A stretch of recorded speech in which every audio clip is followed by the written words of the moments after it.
Hey everyone, welcome back. Today's video is about using the magic math strategy to solve math problems. You may have heard me say, I hope you did, in class, that sometimes the hardest part about any problem in math is getting started. And we might not always know how to get started. And that leads to you asking your teacher or saying to your teacher, I don't get it. And your teacher maybe has said before, like, okay, well, what's giving you trouble? And you just say, I don't know, I just don't get it. So this is magic math, how to get it. So it is a process to help you get started. Now, you've probably heard me say, you don't need a process to get started if it's super easy. If I gave you the problem, I had 2 apples, then I bought 3 more apples. How many apples do I have? You wouldn't need magic math because you would already know, oh, well, I had 2 apples, I got three, now I have 5 apples, done. This process is for when you don't immediately know what to do. When you're stuck, when you say, I just don't get it. You are going to specifically choose one of these strategies to try to help us. So let's take a look at what the strategies are. Okay, strategy number 1, read the problem carefully.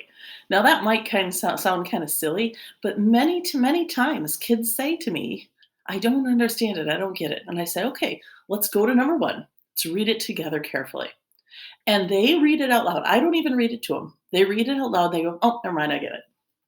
So it sounds silly, but lots and lots of people forget this strategy to read the problem carefully. So read the problem, read it carefully. Then, if you don't get it, go back, say to yourself, I'm going to use the go back and read again strategy. I'm going to reread it, and this time, pause after every sentence. Now, while you're pausing, you're not just going to pause. What else are you going to do? Think. You're going to pause at each sentence and think. That's the next strategy. The next strategy is to think about what you know about the topic and about that particular situation. As you're reading, you're going to pause and think. So, if the question is about babysitting, you're going to think about what it would be like to be a babysitter. Maybe you are a babysitter and you've done some babysitting of little brothers or sisters or cousins or something. Or if you think back to when you were younger, maybe you're going to be thinking about that to help you build some context around the question. And that's going to help you solve the problem. And it sounds weird to say, like, how would connecting my own babysitting experience to a question in math help me? It really does. That's how our brain works. We're able to connect different parts of our memories, connect different parts of what we know, and it really does help. So you're going to read the problem carefully. You go back and reread, pausing at each sentence. And while you're pausing, you're going to think about what it says. Now, after you've done that, you're going to specifically choose a strategy to try to get started. Now, this isn't a time to say, well, I don't know which one to use. Of course, you don't know which one to use. If you already knew what to do, you wouldn't need magic math. So, this is a time where you say to yourself, I'm going to specifically choose a strategy. It may or may not work, and you have to be prepared for that.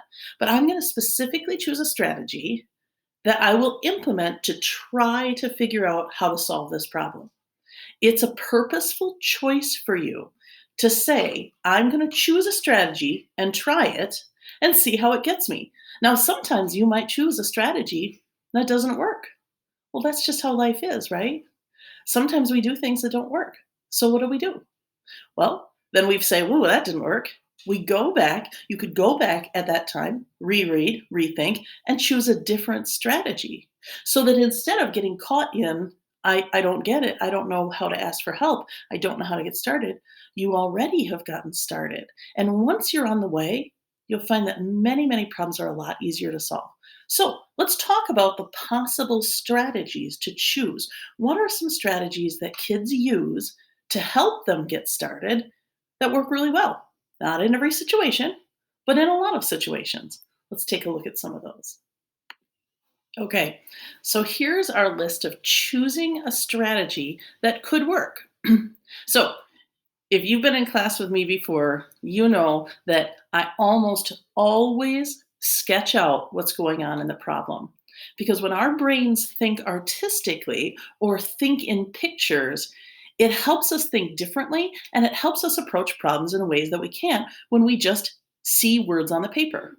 So, so the very first strategy, and this is one I really like, and some of us I know that I've seen in class are amazing artists. You don't have to be an amazing artist to do this.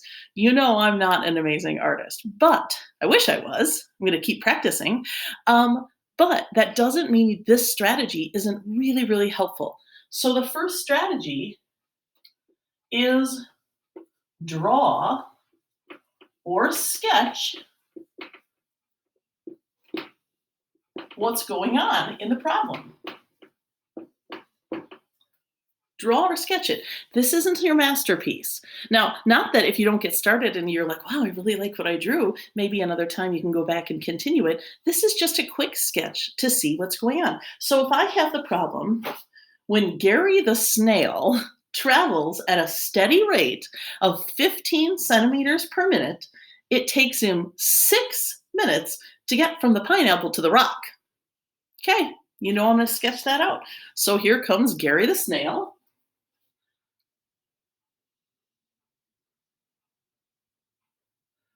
There's his little antennae. Oops. There's his shell. There's Gary the snail. Now, again, that is not a masterpiece, but it doesn't have to be. It just helps us get started. This is a how to get started strategy. So when he crawls along, we have to go back and reread. Here we go. We're going to go back and reread. When he travels at a steady rate of 15 centimeters in 1 minute. So from where he starts to where he gets in 1 minute, he's traveled 15 centimeters. 15 centimeters is not a lot, but he's a snail. So what are you going to do? Does this 15 centimeters have to be exactly 15 centimeters? Nope. We're just sketching a picture to get our idea about what we're doing. Now he goes from the pineapple to the rock. So over here, we got the pineapple.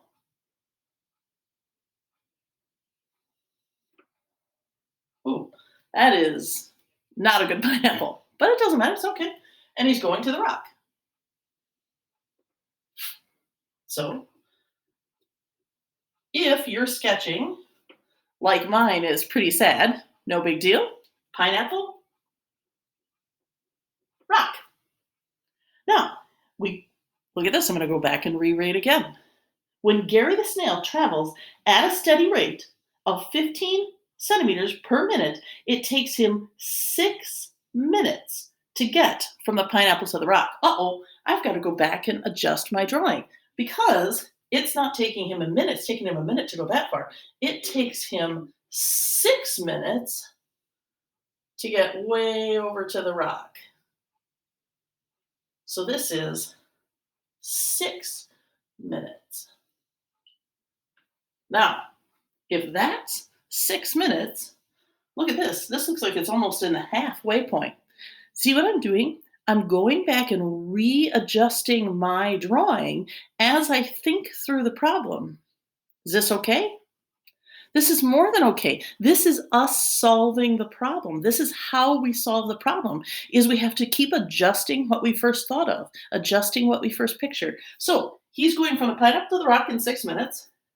This isn't 1 minute. This would be 3 minutes probably. Then this would be 2 and 1 maybe, and 4 and 5. Now, in 1 minute, let's go back and reread it one more time. In 1 minute, he went 15 centimeters. So here is 15 centimeters. Now, you might be saying, oh my goodness, I get it. Let's read on. How long will it take him to get from the pineapple to this rock if he travels at a steady rate? Now, this is what if he changed his rate? What if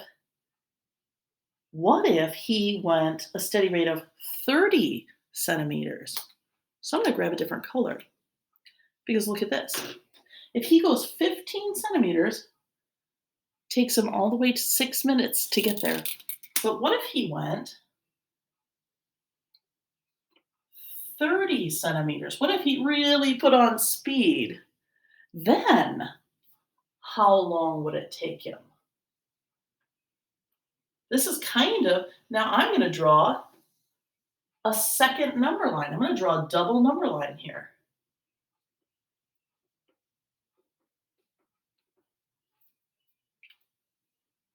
See how sketching out can help us? Anytime you're stuck, you can choose to sketch out what's going on or draw out what's going on in the problem. Can really, really help you. That's a really good strategy. Let's come back for another one. All right, if you've been watching my series of videos, you know I do this almost every video. It's a really, really good strategy to help us understand math because we're working with actual materials or with our body. So the next strategy is that you could try is model or act out the action. So if you have rocks, you've seen me use rocks to model things out.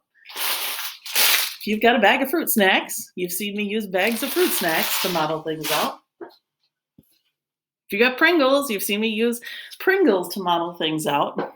Anything you have that you can use to model out the action of it, to actually work with materials, to play with math. You hear me say it over and over. Don't just watch me play with math. You should be playing with math. How we're doing that is modeling or acting out the action. Now, keep in mind these strategies don't go in order. You could choose this first instead of sketching. That would be fine. You could choose it second. You could choose it last. But this is a really, really great strategy. Actually model out with materials. Use the materials to model out what's going on in the problem. And many, many times you go, oh, I get it. And that's what the strategies are for, is to bring you from, I don't know, I just don't get it, to, oh, I get it, and be on your way to solving it.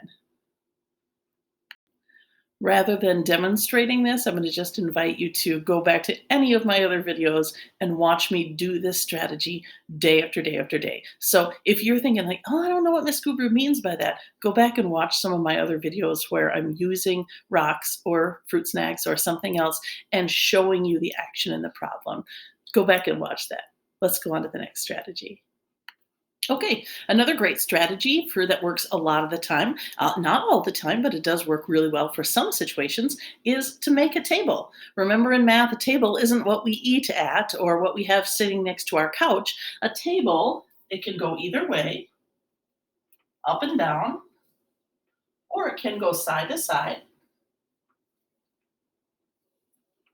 And we put data in it to look for patterns or to seek answers for some kinds of problems. So making a table, and can go either way, we want to make sure to label it because that's what really helps us see the pattern, see what's going on in the problem. But setting up a table is a really, really great strategy. Let's see what that looks like. So here's a question. In a lab, chemical A and chemical B are mixed in a ratio of 4 to 5. So let's use a table. Now, I set up a table, and I already heard it talking about chemical A and chemical B.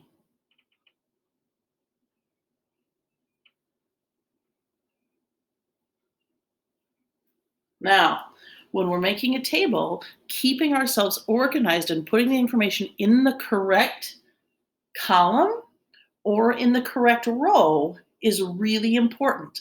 That's how it helps us organize our ideas. So I heard them label chemical A and chemical B, so I'm going to put the labels right on right away. It says they're mixed in a ratio of 4 to 5. A to B is mixed in a ratio of 4 to 5. Here's where you need to stay organized. Remember ratios, the names have to follow the same order as the numbers. So A to B, 4 to 5. Then let's read on. How much of chemical A is needed to mix with 35 liters of chemical B. Something else to put on our table. 35 liters of chemical B. Where are we going to put it? Does it matter? Well, it definitely matters we have to put it in the B. Aside from that, we can put it here, here, here, here. Doesn't matter anywhere there. But we do need to make sure it's in B. I'm going to put it down here because let's try to use this table as a pattern. If it's in a ratio of 4 to 5, what if we made a double batch? This is a single batch. What if we made a double batch? Remember, a double batch would just mean we need twice as many of both sides. So we would need 8 and 10. What if we needed a triple batch? We would need 3 times as many. 3 times 4 is 12. 3 times 5 is 15. What if I'm going to actually look at this. I'm going to cut my table. I'm going to add some more rows in. What if we needed 4 times as much? 4 times 4 is 16. 4 times 5 is 20. We're getting there. Might have to put a few more rows in. What about 5 times as much? 5 times 4 is 20. 5 times 5 is 25. What about 6 times as much? 4 times 6 is 24.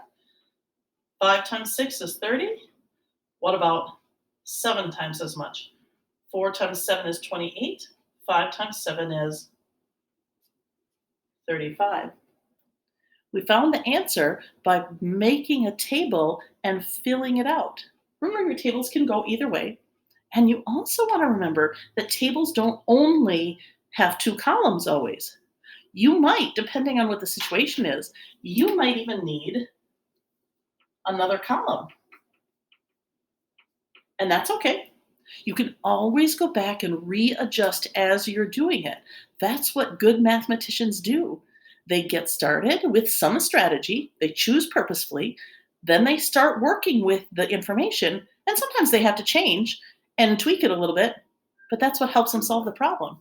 So making a table is a great strategy to help you get started. Let's see another one. Okay, another strategy that can work really well, and you saw us kind of putting this in along with our drawing a sketch, is sketching out a number line. Now, your number line can be as long as it needs to be, and it can start anywhere and stop anywhere. It can even go into negatives. You could use fractions. So you start with an empty number line and then start plotting the numbers that are in the problem. And sometimes you have to adjust, like you saw me just a moment ago do that. But it can work really well to help you sort of get an idea of what's going on in the problem. So this could be 0. This could be 100. But as you go along, you might go, oh, wait, no, that's not 100. That doesn't make sense. We're only going from 0 to 2.5. So this is actually 2.5. And you can change the number line as you go along. It really can help you organize your thoughts. And remember, you could, as a matter of fact, have a double number line where 2 things are changing at the same time. There would be another one where maybe this is how much potato salad you bought. You bought 2.5 pounds and you want to know how much it's going to cost. But the only thing you know is that what it costs is per 1/2 pound. Well, let's say a pound because usually they sell things by the pound. 1 pound equals $4.99. So you could use a double number line, one to tell the cost and one to tell the pounds. The double number line can really, really help you organize your thoughts. Now, same thing with a tape diagram. A tape diagram can really help you organize your thoughts. Our book shows us many, many tape diagrams. I like to just use them with sticky notes because when you think of a tape diagram, you think of a giant piece of duct tape, rolling it out and then cutting it into sections, showing the sections. But I actually think that sticky notes work really well for that. So You could solve a problem with a tape diagram if it, especially like something where it was equal parts. Equal parts works really, really well for to use tape diagrams. Because if you said, I have an equal parts, 4 equal parts of something, 3 equal parts of something else, you could model it out with sticky notes. So this is kind of half and half tape diagram, half modeling it out. But again, we're using this as a strategy to see what's going on. If something was in the ratio of 4 to 3, now we can see it. So using a tape diagram can also really help you. All right. The last strategy we're going to talk about today is writing an expression, writing an equation, writing a proportion to try to get your thoughts organized, and then maybe use inverse operations, maybe use cross multiplication to solve it. So this is this is a little bit of a higher level. It's harder to get started, but it's a good next step. Once you draw it out, once you sketch it out, once you use your tape diagram, or once you use your table, sometimes you can really start to see how the numbers relate to each other. Because remember, math is a language about how things relate to one another. The size of things, the shape of things, how they interact with one another, how one changes something else. That's all the language of that math is. So once you get to some level, you can go, oh, I could write an expression that would help me solve this, or an equation. So remember, an expression would be like 2 plus 3. It doesn't have an equal sign. It could also be 2a plus 3. It can have variables in it. So you could write some kind of an expression. An equation, you could write it, that has the equal sign. That's if you know where you're headed already. You could say 3b minus 6, and that is going to equal 24. You could write an equation. You could write a proportion. This works really well for ratios, but it also works well for percents, as we're going to see in our upcoming units.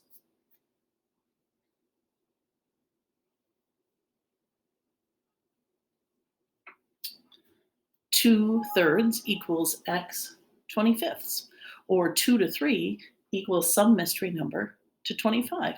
So once you have written expressions, equations, or proportions, then you can use inverse operations to solve it. Instead of subtracting 6, you could add 6 to each side, and you're left with 3 groups of a mystery number b equals 30. Then we're going to do the inverse operation again, the opposite operation. Instead of taking 3 groups, we don't want 3 groups. We don't want to multiply it by 3. We want to divide it into 3 groups. So divide by 3, divide by 3, b equals 10. Or you could use cross multiplication.